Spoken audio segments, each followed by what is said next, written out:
Welcome everybody to this ninth edition of the Open Research webinar organized by OW2 and Eclipse. My name is Marko, Jahn, and together with Olivier Bouzereau from OW2, I'm your host of this session today. Open Research webinars, that's about open collaboration in European research projects. So it's all about communities, open source, and research.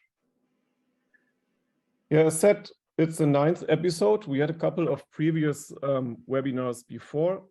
And if you go to our website, opensourceinnovation.eu, you will see recordings of all the previous webinars. And we have quite some interesting presentations up there, ranging from different domains, cloud, edge, industry 4.0, modeling. So have a look at the website, and if you find anything interesting, yeah, watch the recording. Today, as usual, we will have two presentations. The first one will be by Aristotelis Tagarakis about Spade, a European project on drones for agriculture, and the second presentation will be about NGI Search and the need for trust and privacy and search and discovery, by Mirko Presser, Nina Doklestic, and Aurora González Vidal. Yeah, as I said, we are recording. If you don't want to be on the recording, just switch off your camera.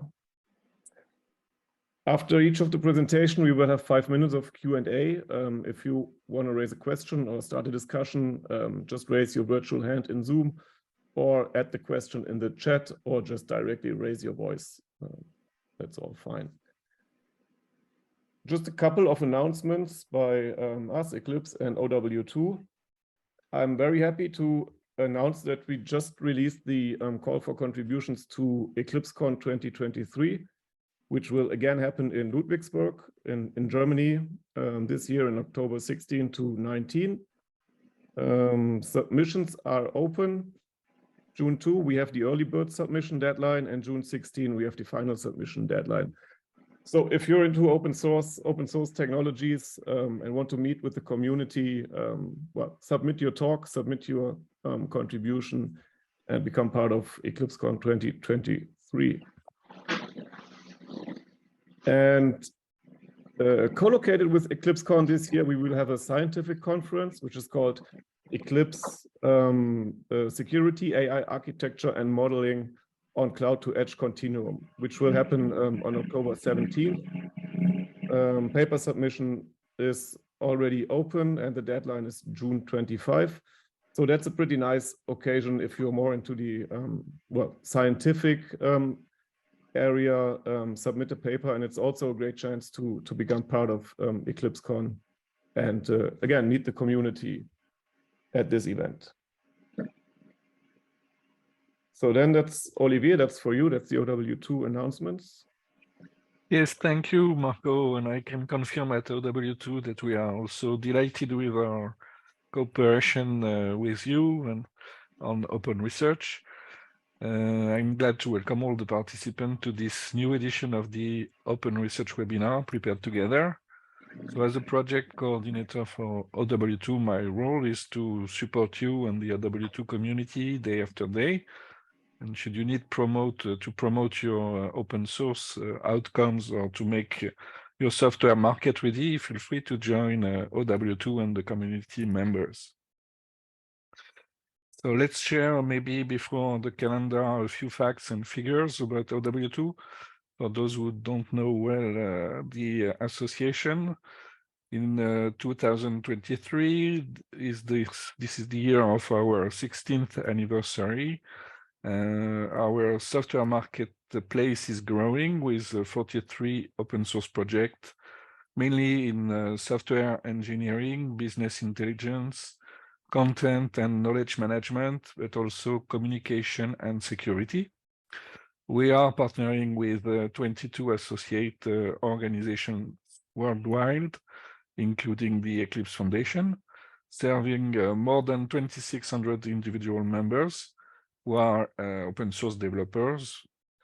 And we are proud to reach around 30 corporate members, including our sponsors from editors like Blue Mind, engineering group in Italy, INRIA, CEA List, Hannover Focus in Germany, Orange, PrestaShop, the City of Paris, and XWiki, for instance. So they joined OW2 to share a few digital assets and best practices, or to increase their visibility, to grab some business opportunities also through technical guidance, shorter time to market, and less risk. OW2 is preparing a dozen of public events each year, including our annual conference, OW2Con. And speaking of events, as you can see on the slide, here are the next 3 opportunities to meet with the OW2 open source community. In May 18th in Madrid, the Open Expo Europe will be the occasion to discuss for you who are close to Madrid or who attend this event with, you will be able to discuss with Pierre-Yves Gibello, OW2 CEO. We will have a booth there, and we will present NGI Search project, and also the Open Source God Governance Initiative, along with the OSPO Alliance, an initiative launched by OW2, Eclipse, Open Forum Europe, and the Foundation for Public Code. Don't miss our annual conference in Paris, mid-June. OW2Con 23 will take place at Orange Innovation Center in Châtillon, near Paris. It is the main event for our open source community, with multiple updates from mature projects, several side events, and great talks. So we will have, for instance, Dr. Wolfgang Gehring, first ambassador at Mercedes-Benz Tech Innovation, but also the European Commission Program Officer Jean-Luc Dorel and Philippe Latombe, member of the French Parliament, as keynote speakers this year. Last but not least, the OW2 Village at the Open Source Experience Paris Congress Center will host several open source members. It's in December 6 and 7 in Paris this year, and you are welcome to join us there to meet the community. So next slide. Thank you. Yeah, thanks, Olivier, for this. So that should be enough of the introduction and brings us to our first speaker, which is Aristotelis Tagarakis. And Aristotelis is a senior researcher at the Institute for Bio-economy and Agri-technology, in short, IBO CERTH. He received his PhD in precision agriculture from University of Thessaly in Greece, and held various research positions across the globe, for example, at Auburn University and Cornell University in the United States. Before joining the IBO, he was senior researcher at Biosense Institute in Serbia. Nowadays, his main research interests are in precision agriculture, agricultural engineering, agricultural robotics, sensing and IoT, and generally in digital farming. And today he will speak about drones. So Aristotelis, I will stop sharing. Thank you, Marko. Thank you for, first of all, I would like to thank for the invitation for this nice event. So my presentation is all about our European project named Spade.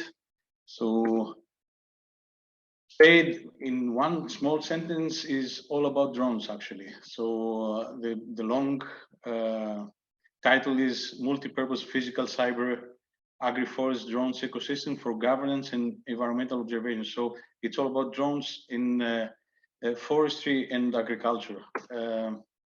So first of all, I would like to introduce our consortium.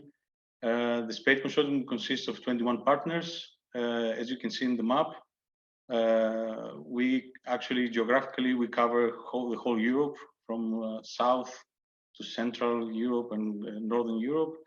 Our partners come from 9 different European countries and 1 associated country, the United Kingdom. So we set it up, the consortium, in a way so that we have a multidisciplinary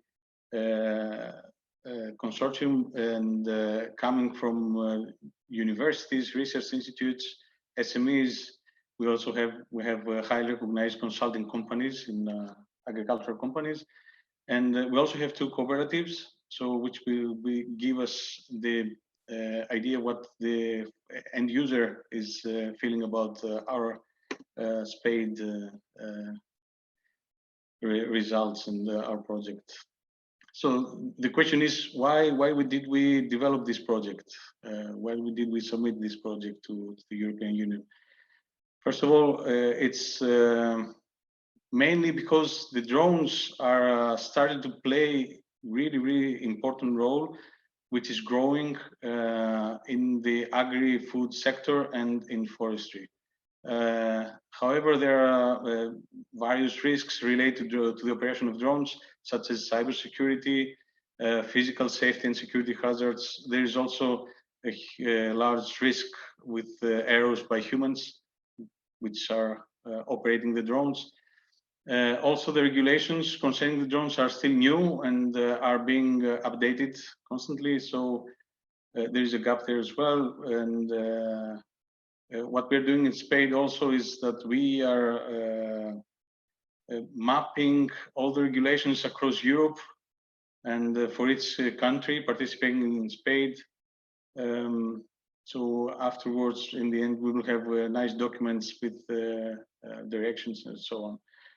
Also, new operations are being and applications are being built on drones are coming up, and all the technological architecture is getting more and more complex.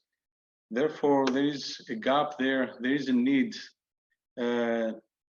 Our goal, our objective, main objective in Spade is to develop an intelligent ecosystem that will address all these issues. So what we want to do is to address the multiple purposes concept of drones, of deploying unmanned aerial systems, and to promote sustainable digital services in three main sectors: in forestry, livestock, and crop farming. So in our project, we're going to launch 3 pilots. One in Greece, which will be for livestock, one in Norway, which is for forestry, and in Spain for crop production. So for each of these pilots, we decided to do 3 different use cases, addressing different types of drones and different operation of drones. So the first operational aspect is the swarm.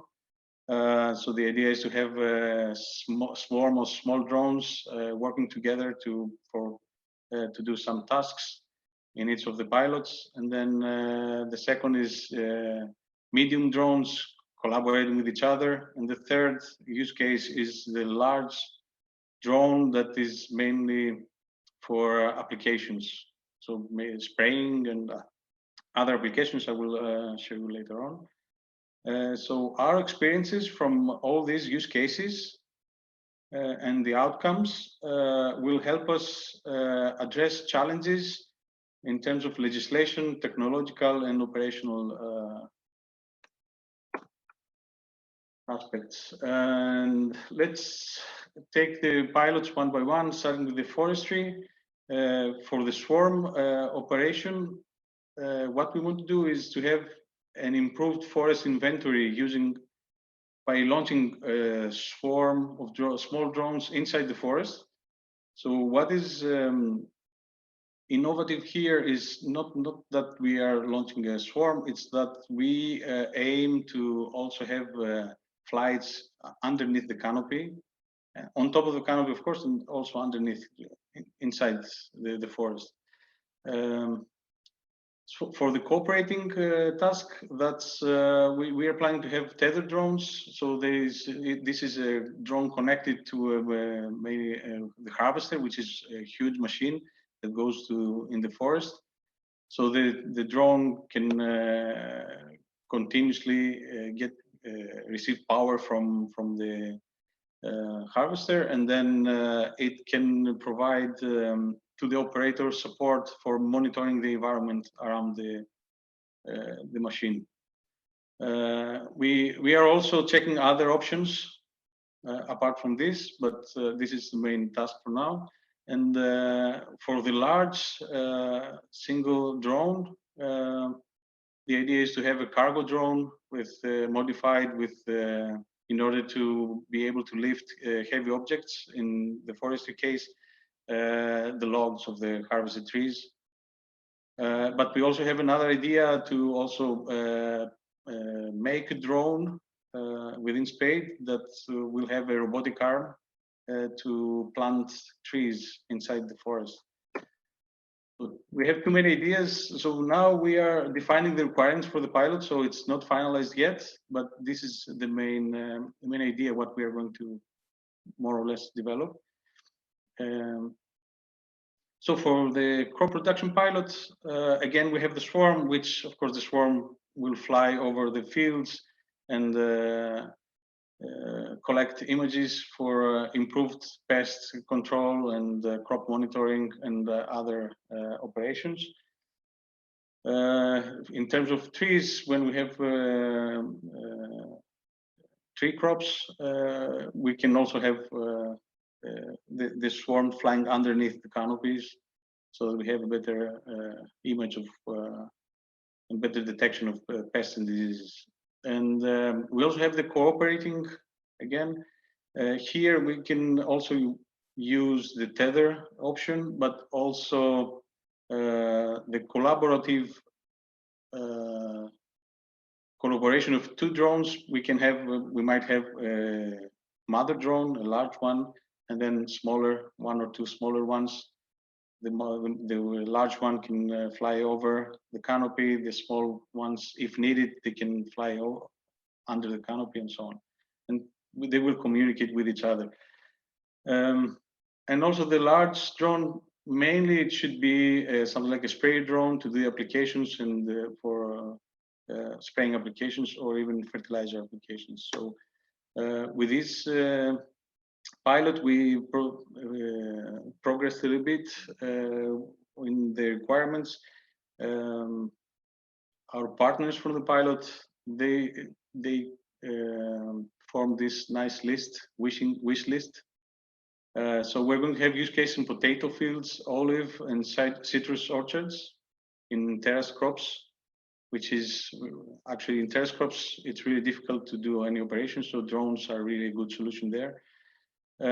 So what the main objects in the list are to monitor plant health with drones, do zone mapping, zone-based applications such as sprayer applications, fertilizer applications, selective harvesting, detect maturity of the fruits, detect the diseases and weeds and so on. So it's a long list that we can do.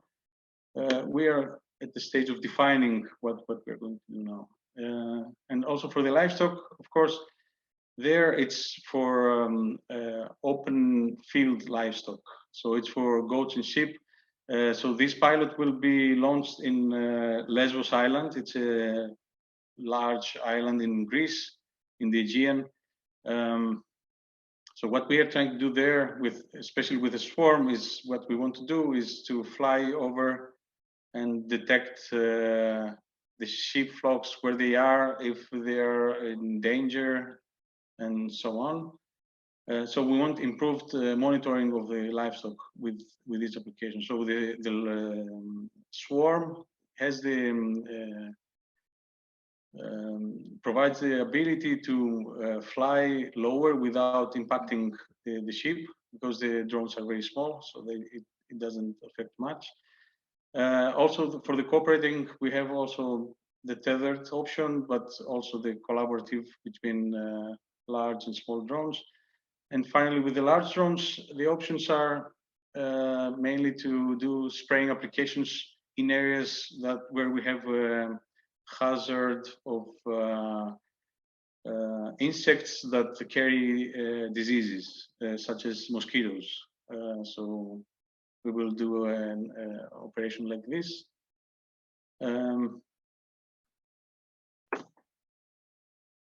For the livestock pilot now, we already initiated some initial trials, not on the island because it's too far away, but we did some initial trials in Thessaloniki, in the premises of University of Aristotelis University of Thessaloniki. So what we did so far, we tested a small drone that is equipped with an RGB camera and thermal camera. We had we captured scenes of including small herds of sheep and goats mixed, sheep separately goats, and then mixed with each other, and also mixed with horses. So our goal was to figure out how well we can distinguish the different animals using RGB and thermal cameras, and also if we can use thermal cameras to detect diseases, animals with fever and so on. So we did several flights ranging from very low altitudes to up to 150 meters away altitude. So the sensors that we used that's what we are going to use also in the island in the end for the pilot, for the final use cases. Wearable IoT sensors on the animals that will have GPS, accelerometer, and other sensing devices. And also our partner there developed a dashboard for Spade to log all the data from these devices. And also these collars will be collaborating with the drone. So we will also have some edge computing on the drones. So we modify some drones and have some edge computing there. So it's pretty interesting research that we're doing there, and in the 3 pilots. So the results from this, the initial results, actually the ship did not seem to bother, even if we flew lower than 6 meters. That's because mainly the drone was very small, but that was really good results. And then we recorded a big amount of data that will be used for edge computing, for machine learning, for training algorithms. And a few words about the ecosystem now. So the heart of the ecosystem, the Spade ecosystem, is a platform. Actually, we are now at the stage of defining the architecture. So we are following a distributed architecture in order to support very well the interoperability and interconnectivity of different components to the platform. So we want to make it open as much as possible and to be able to connect any component on there. And actually, mainly the concept is that to have a platform like to serve as a drone data and services marketplace. So we have the user, one user that is connected with an FMIS. So it's a FMIS provider, farm management information system provider, for example, a company. And this company is connected to Spade. And also we have another user that is connected to a drone service provider. And then this service provider is connected to Spade via several APIs and so on. So these users can retrieve data from, and it can, well, maybe not the users, the FMIS and the service providers can provide extra tools and services from the Spade ecosystem that they don't own themselves. So here the ecosystem will have connected, of course, the pilots, all the data sets, all the outcomes from the pilots will serve as training and as means to evaluate the platform, the operability of the platform. And also we'll also launch open call. And the products from the open calls will be connected and be available, freely available on Spade platform as well. And a few words about the open research. What are our main plans for now? Well, first of all, we'll have open data repositories and codes and algorithms that will be developed within Spade, especially from the open calls, will be freely available. And then we will have open tools, services, Open access publications, of course, scientific and other publications, and the project results will be publicly available, of course. And like I said, we aim to have the platform as open as possible in order to be able to connect external service and data providers, as many as possible, to make a nice community there. And what are the next steps? I forgot to mention that the project started in last September, about 7 months ago. And it's a 4-year project, so we still have a long road to move forward. So now we're finalizing the system architecture. And after that, we are defining the requirements for the pilots. And the use cases will be launched based on the requirements, and the system will start to be developed and to interact with the use cases. And of course, like I said, we will launch 2 open calls. The first open call most probably will be launched maybe a year from now. We will cover various topics. So the idea is with the open calls to cover topics that we cannot cover because we don't have the resources and the time that we cannot cover within Spade from our consortium. So please stay tuned for these open calls. We would really need your support. We would like to see as many knowledgeable partners to enrich our consortium. And of course, like I said, now we're at the initial stages of the project, so we don't have much, not really mature, but on the go, as the project produces results, and we would like to disseminate all our knowledge that we gain and the results from our project. So we would be happy to get back later on in a few years to provide more details about our project and our results. And with that, I would like to thank you all. This is our website. Please feel free to log on and search what we're doing there. So we have more information there. So, and that's it. Thank you for your attention. And if we have any questions, I will be happy to answer. Thanks a lot, Aris. Thanks a lot for this presentation. Very interesting. Yeah, I hand over to Olivier for introducing our 3 second speakers. So, Olivier. Yeah, thank you, Marko. Thank you, Aristotelis. And thanks for your questions.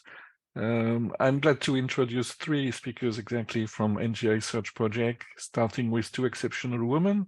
Aurora González Vidal got her PhD in computer science at the University of Murcia, where she is now a postdoc researcher involved in several national and EU R&D projects. Her research covers machine learning in IoT-based environments, missing values imputation, and time series segmentations. Aurora is also the president of the R Language Users Association at the University of Murcia. So welcome, Aurora.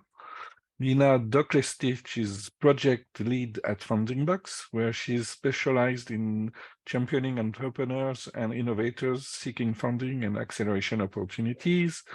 With experience in both marketing and project management, our focus are topics on projects around the next generation internet initiative. So welcome to you also, Nina. And Mirko Presser is also an exceptional person. We are proud to have him as NGI Search project coordinator. Associate professor at Aarhus University in Denmark, is the head of the engineering and technology research section.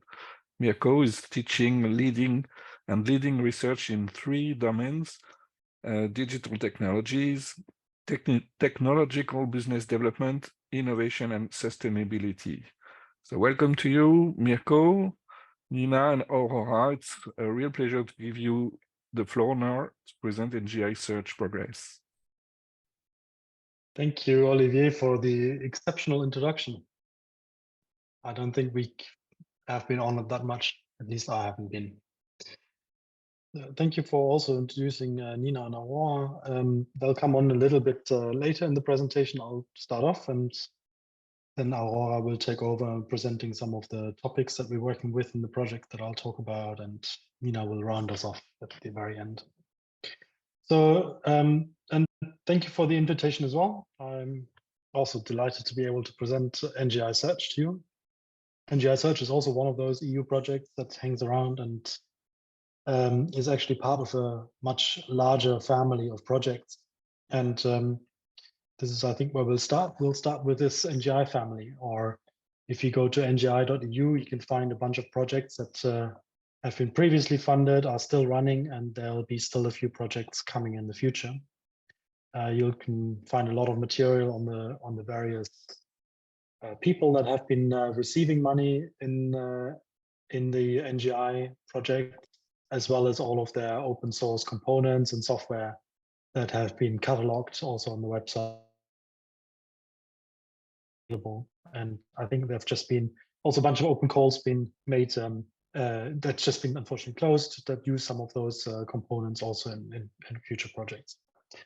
And previously, I've also had the pleasure to working with some of you also on the call with some of the people that have just been speaking, like Luke and David, as well as Toshan, in a project called NGI Pointer, where there have been, and now I can't find where your logo is here. Oh, we haven't got one yet.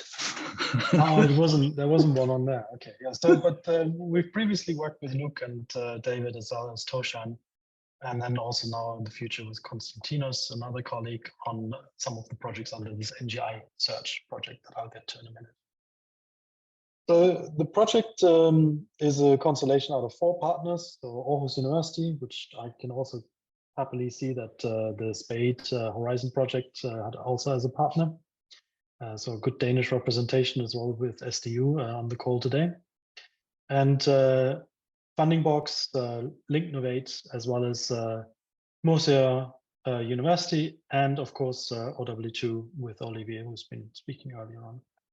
The project is a little bit weird because we don't do much work inside the project at all. We have about 20% of the funding to suggest some stuff, help some people, and sort of steer the ship in some way or another. Because 80% of our funding goes to these third-party projects. So that's 6.8 million euros over 5 open calls, where we offer something between 50 to 150,000 euros per open call project. And we've just had the first open call evaluated, and I'll show you some results, the type of projects that we're funding, so that maybe you get also very interested in participating. And you can participate on many levels. You can, for instance, participate as a third-party project and offering some sort of open source software development under the topic of search, discovery, and indexing. But you could also, for instance, suggest topics that we should be funding. So generating part of the policy program and the direction that the project needs to take in just contacting us and making these suggestions. But the project operates across 5 open calls where we're trying to find interesting, talented researchers, innovators, and activists working on the topic very broadly, search and discovery. We'll discuss some more specific topics a little bit later. Aurora will do that. And in this human-centric context. So the NGI, which is Next Generation Internet, is very focused on privacy and trust as central thematics for developing open source software, in particular now on this topic, which is search, discovery, and indexing, where we often have organizations building large data lakes or data that is hidden from plain sight, but maybe the APIs are open source or opened up and can be used in many ways. But the building of those large language models or multi-language models are behind closed doors and creating sort of an imbalance in possibilities. So we are hoping that we can run something like 50 in total interesting projects over a 12-month program, staggered over those 5 open calls, and offering them some sort of added value services like business development, open source license support. But we also have, of course, OW2 on board that offer various services that, such as, for instance, beta testing, as well as sort of open source maturity level assessment. I think probably gotten the name wrong here, but something like that. And then also integrate them into this wider NGI community, which has already funded over 500 or actually 800 different types of open source projects that you can link into. And then create also national, regional, international synergies with, for instance, the Eclipse Foundation as an example, but also other types of organizations and events. So this is actually the list of the 10 first projects that we're funding. So we're just in the process of getting them signed off, and the SPP64 Power ISO vector optimization for search. We actually have Luke, David, and Toshan on board here that represent this project, and Luke is very happy, fist pumping.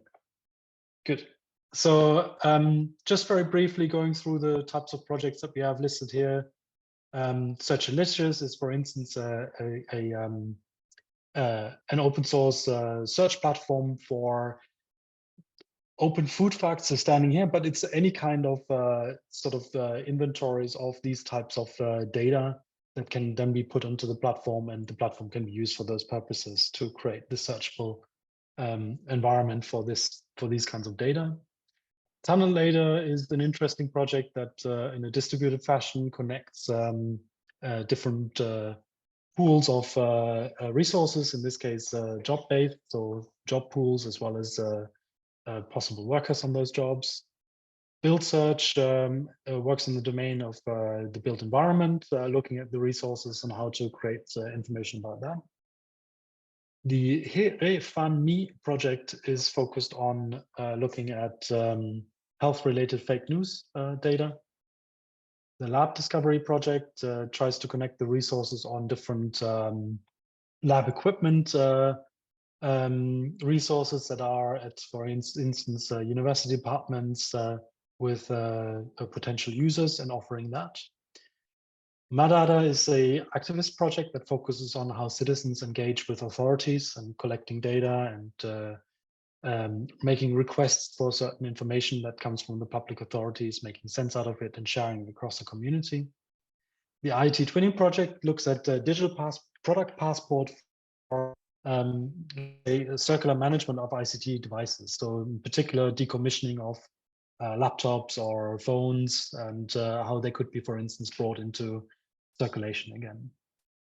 Trust Search, a specific way of how a mechanism could use critical thinking and offering search results.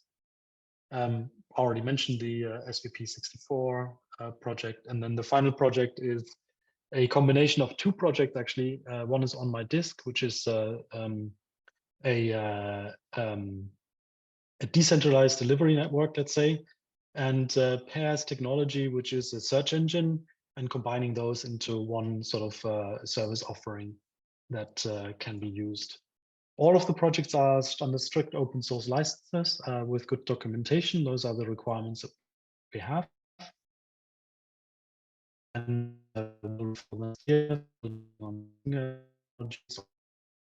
source project under me. But and I hope that you'll get to see a lot more about those projects soon. So if you want to, you can go to the website and I'll copy that in while I hand over now to Aurora, who will tell me when I need to click the next slide, please, to talk about the topics for the next open call, which has a deadline on the 1st of June. So if you're interested to apply and are working with some of the technologies here, you are more than welcome to join us in NGI Search. And Aurora, yeah, can I have you? Yeah, can you hear me? Yes. Okay, so thank you. You can see here a list of topics or challenges. So in this call, the topics are a bit more fundamental than the previous one. We have like a stronger research focus. We will go one by one in a second, but first, let me highlight that that we will have a transversal interest on green technologies. Green technologies are motivated by the fact that the storage of data and the training of large models use massive amounts of energy, as we know. So techniques that are created nowadays need to address this problem also by reducing data requirements and the complexity of the models. So in that sense, all the following topics can also have a perspective towards the reduction of energy consumption yeah, and even though this is not mentioned in each topic in particular, this can be addressed. Next slide, please. So the first topic is power cognitive search by reinforcement learning. Cognitive search is a kind of search technology that uses artificial intelligence to understand and interpret human language in order to provide more accurate, relevant results, search results. It aims to mimic the way humans search for information. So using the context and using and interpreting that context to provide the more meaningful and personalized results. So we are looking forward to the development of mechanisms that include but not are restricted to self-learning, to pattern recognition, and NLP that can contribute to a system that learns from the interaction, how to choose the data, the algorithms, so that we have more relevant searches. And for example, a search engine could use reinforcement learning to optimize the ranking algorithm based on the feedback and the user behavior, so that we provide more relevant and more accuracy on the search results. Next slide, please. The next topic is machine-based data. So while the Internet of Things technologies and deployments are continuing to grow, an extensive amount of data is generated and gathered from sensors, actuators, from any connected device, really. So in that sense, locating and accessing the data is becoming difficult because of the volume and because of the velocities. Most of the current systems are relying on metadata descriptions for search and discovery. And therefore have a limited means when we talk about searching for patterns and for structures within the IoT data streams. So we want to encourage the creation of search and discovery mechanisms that are based on algorithms that can take into account and can adapt to the characteristics of the IoT sources, basically that they are located in space. So they have geospatial characteristics, meaning longitude, and the distance between them. Also, they are basically collected in the form of events and the form of time series. So algorithms that adapt to these characteristics are encouraged. Thank you. Next, please. Yes. The next topic is AI-based taxonomies. Taxonomies are machine interpretable semantics, and they can provide knowledge for many applications that we are interested about, such as product recommendations or enhancing query understanding. So given that web content is growing so fast, the taxonomies that we are using nowadays cannot capture the emerging knowledge and cannot satisfy specific user interests. So our aim is to promote the investigation of on how artificial intelligence can be used to create and expand these taxonomies in an automatic manner, while also modeling the interdependence among new concepts, among the fresh concepts are created. Next one. Next slide. Thank you. The next topic is network analysis. The analysis of complex networks can be connected to semantic modeling in a way that the result of this procedure of the creation and the analysis of these complex networks is an interconnected network of distributed resources that can be queried and that can be accessed through queries. These networks are commonly referred to as knowledge graphs, and they can offer valuable insights and conclusions about the domain that they are representing. So formal semantics for property graphs, including similarity-based query relaxation, shape induction, expressive graph neural networks, this can be part of this challenge. and also the study of general properties such as scalability and dynamicity of the graphs. That's also of interest. Next one, please. The next topic is about AI-based search tools and content generators. So AI-based search and content generating tools that are assisting us in performing different tasks, such as the creation of text or code with ChatGPT, with GitHub Copilot. They are gaining popularity. The use of these tools raise concerns about progress, about critical analysis, and about bias, because they are reproducing the existent bias that we have in the real world. So it's clear that people is getting comfortable with this kind of tools. Also, AI-based writing tools and art generators are other examples. What we are looking for are critical projects that work on the evaluation of privacy.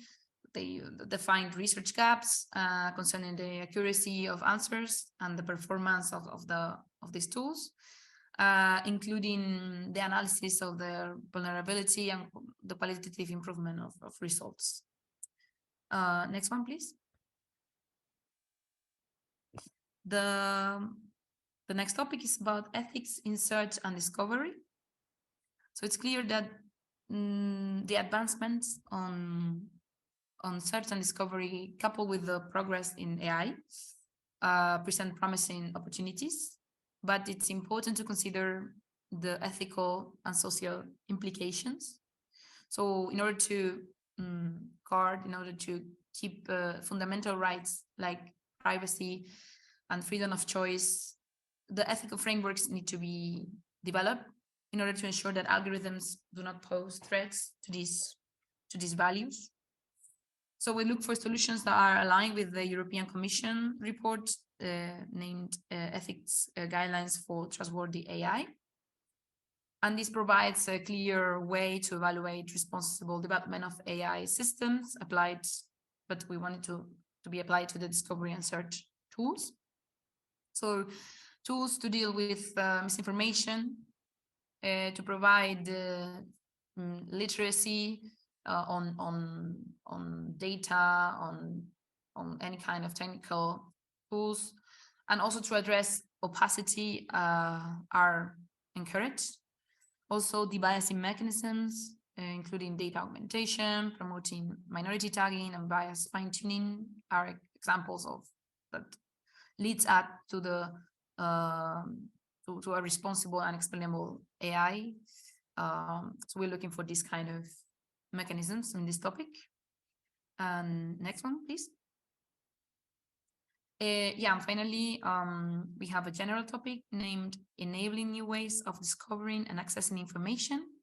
So this is a topic that welcomes almost anything that is related to search and discovery, to the ways to deal with volume variability of data sources.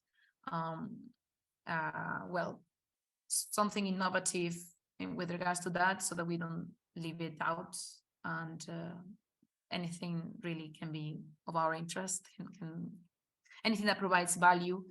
And don't forget this code, anything fundamental, but that can be applied to search and discovery is welcome. So that's it from my side. I hope these topics Thank you. I hope they you can resonate with some of them. Thank you.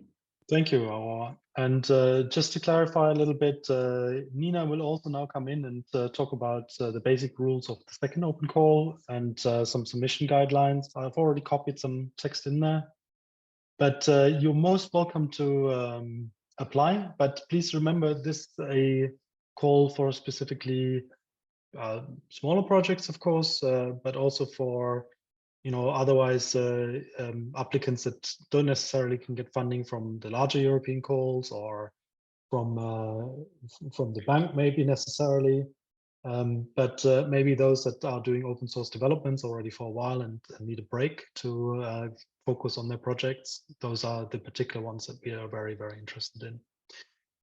So Nina, can I hand you over the slide set? You just tell me Sure. when to click. Can you hear me well?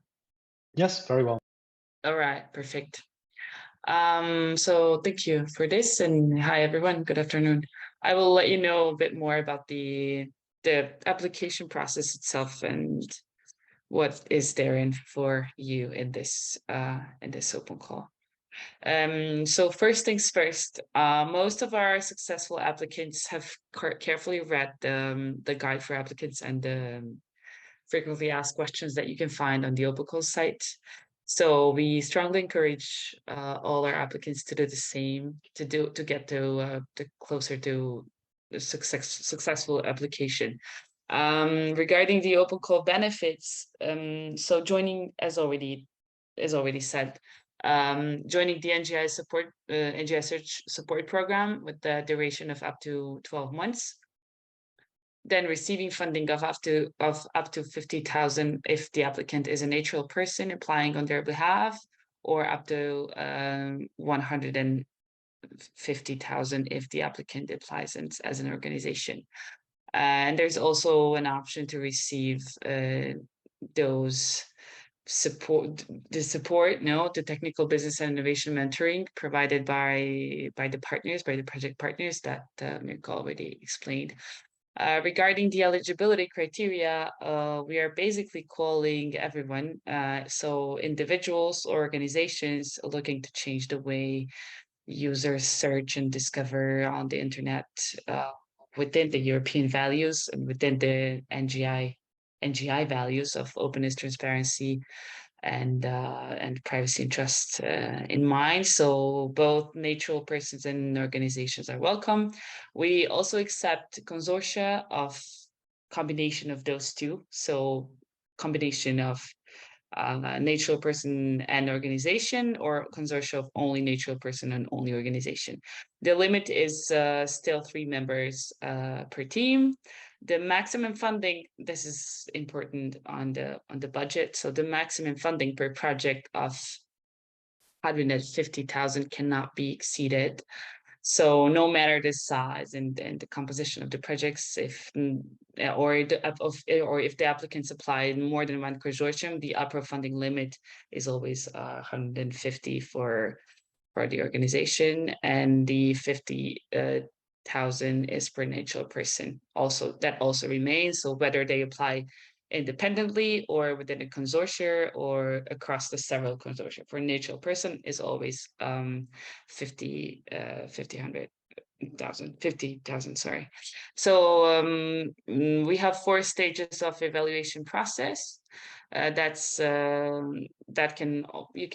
can read this in detail and on the microsite, the OpenCall microsite. So we have eligibility check, then MQC, minimum quality criteria, external evaluation, consensus meeting, and finally, if and when you get selected, you get to sign the subgrant agreement. And by signing the agreement, the beneficiary selected declares that it meets all the conditions above mentioned for participation in the program, and that he understands everything that was defined in the guide for applicants and stated in the application form. And you can check the SGA grant. The SGA agreement is the template is on the website also, if you want to see how it looks and what is listed over there. Yeah, next please. Regarding the application form, we prepared also the instructions. I won't go into detail, not to lose too much time, but we prepared a very nice document. It's called instructions that you can also find on the OpenCall site, and you will see all the steps over there and process listed. But basically everything, the whole application process is online. You can export it as a PDF before you submit it finally and before the deadline. Then you can add the contributor to your application, when you hit the apply button, you can add a contributor so you can, get the help from your team members and, you can fill it out all together. Please mind the deadline, because try not to submit it like 5 minutes before the deadline, because life can happen. So submit it before. You need to fill all the fields that are there. Also important thing, only the first proposal which has been submitted will be evaluated. So make sure you delete all those that you accidentally started later or someone started at your project behalf. And you can always edit the fields until the deadline. So you can even submit it and edit the fields again and again. Only before the deadline, of course. And if you need any help or any questions arise, we have a dedicated email address, which is ngisearch@fundingbox.com. And we have an official open call help desk that I linked in the chat, where come back to you very fast. The project partners, we're checking the help desk very regularly, so we will answer all your questions over there right away. And I think that would be it. If you have any question, let us know. Thank you, Nina, and thank you, Aurora. I think we'll hand back to Olivier and Marko. Maybe we should ask our participants if they have questions regarding NGI Search or the agenda. So we are now in the OC2, Open Call 2. The deadline is June 1st, correct? And I think the third one will be this summer, August and September. Yeah. All right. I think we're a little bit over time, Marko and Olivier. So I think we took just 5 minutes too many. Okay. I'm sure the people were glad to have all those details. Marko, would you like to address the final word? Yes, let me bring up the final slide. All right. Well, that's it for today. Thank you, everybody. Thanks to our speakers. Thanks for joining and your interest in these presentations. We will be back in the fall with the next episode. We will keep you posted. Have a look at the website or drop us an email. Register for the newsletter so we can inform you about the next date. Yeah, and with that, well, have a nice day, have a nice evening, and hopefully see you next time. Bye-bye, everybody.